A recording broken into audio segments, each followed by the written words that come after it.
Hello everyone and welcome to another Halo Season review. Today I'm reviewing Candy Lab. This is a card game for 2 to 4 players. It's a very quick game, takes about 15 or so minutes to play this one. This is published by Funny Fox Games here. And yeah, let's go ahead and show you the components, the gameplay, and my thoughts of this game. So it's a nice little box here. Really simple insert here. Basically, one side of this is going to house the cards. The other side of it is going to house these, they call them candy bars, but these little cool plastic pieces here.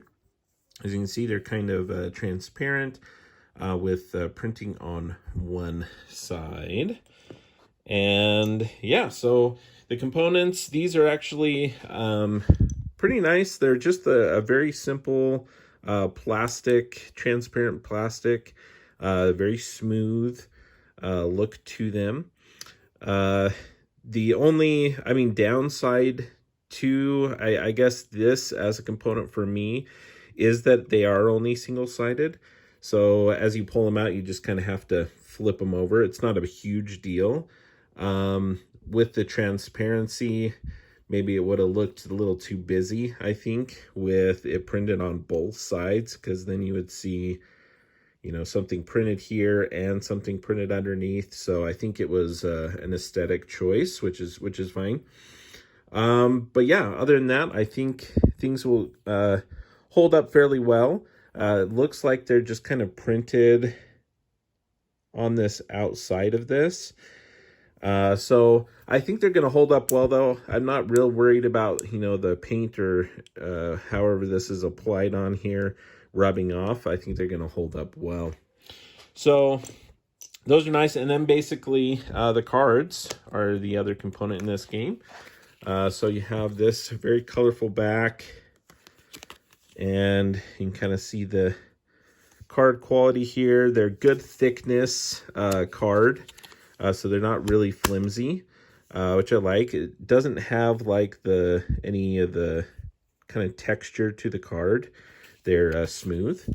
But yeah, I think visually everything works really well. It's very clear what the cards represent as you play the game. The game includes some reference cards, some help cards, which I think is great. There's one for everybody. Again, this is 2 to 4 players, and very, very simple symbology here, but good reminders, especially for the first, few plays, to remind people what these different symbols on the candy bars do. The rules are very good as well.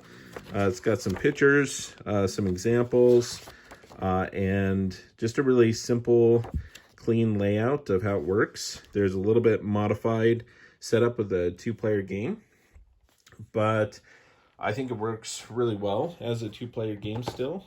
And so let's go ahead and show you the basic gist of the game. On your turn, you're basically going to do, you must do one of 3 things. You're either going to fulfill one of your cards in your hand that are dealt at the beginning of the game. If you're playing with 3 or 4, you're going to have 5 cards. If you're playing with 2 players, you're going to start with 6 cards, and you're going to kind of deal out a dummy hand that's going to be face down. This is to allow some better exchange, because there's, where is it? This one here allows you to, this symbol here allows you to exchange basically hands with another player. And in a 2-player game, you could choose your opponent, or you could choose the dummy hand that's set face down to the side. So yeah, basically very, very simple. One thing that you can do is fulfill one of the cards in your hand. This one here, I'm looking for a blue and a red together. You can flip the card either way. So I could take this one and this one, or I could take this one and this one, because you can flip those cards. And I go ahead and take those 2. What happens is I get this card, it gets played down in a pile in front of me, and it will give me 2 points if I have this card at the end of the game. And I get these 2 candy bars here. These bars here, this one is just 3 points. So it's a valuable one. It's worth 3 points, but there's no action applied to it. This one here is worth 1 point at the end of the game, but it allows me to put back someone else's candy bar of the same color. So if I had an opponent who had, say, this blue 3, taking this bar here, I could actually have him or her put this back. And basically when the candy bars are taken, it just slides together.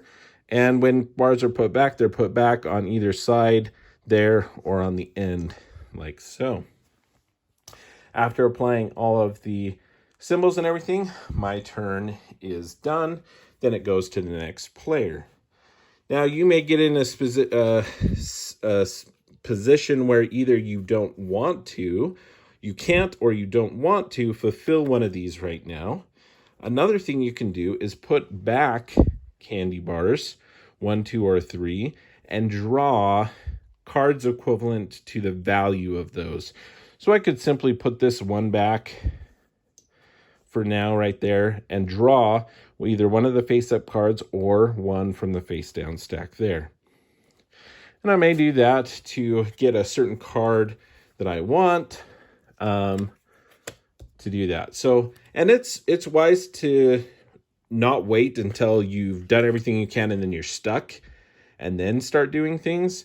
You kind of want to plan ahead of, okay, maybe if I get those 2, I can put this one. This would allow me to discard my opponent's randomly a card from their hand and give me a point. But then I can, put this in here because maybe I have a 2 blue and a yellow that I need for the future and, something like that. So you can plan ahead with those.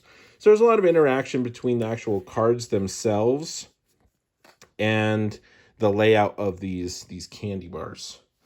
Now, if you cannot do either thing, if you can't fulfill anything and you don't have any candy bars or whatnot to discard, you can simply draw one of the cards as an action. That's the third and final thing you can do. That's the game. The game continues until either all the candy bars are gone, the person who takes the very last candy bar from the middle row earns this gold candy cane looking thing and 3 points at the end of the game.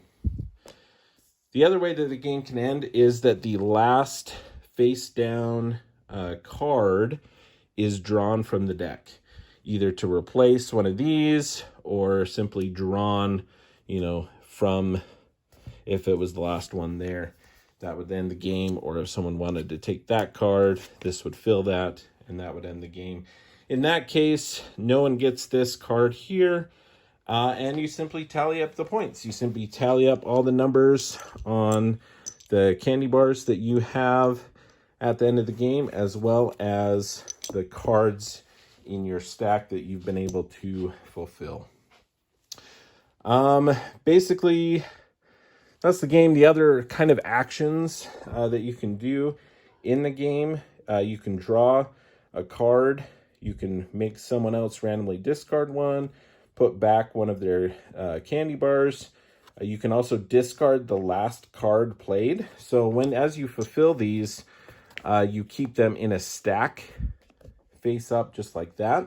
And so you kind of have to watch maybe what's available and what's out there as far as those powers go, because if someone makes you discard, it's going to be this top one and it will go out of play. It goes in the box. There's no discard or anything like that. So it simply get removed. You get lost those 2 points that you had before, 3 points. That would be bad. So you want to maybe make it so that you can fulfill this one and then hopefully fulfill another one fairly soon after it to accomplish that. But again, I think it's balanced pretty well as far as, you know, the candy bars go. There's some good thought through there. So, you know, the candy bars that are worth a lot of points don't have any special actions that they give you, but they're worth a lot of points. The actions here, you know, with actions, they're going to be only worth one. Majority of the candy bars are worth 1 point.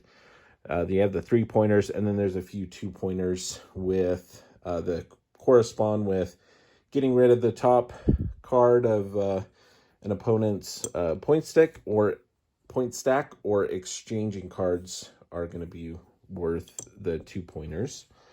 And this one, while worth 3 points, and you get to select any of the candy bars, so it's a lot of options there.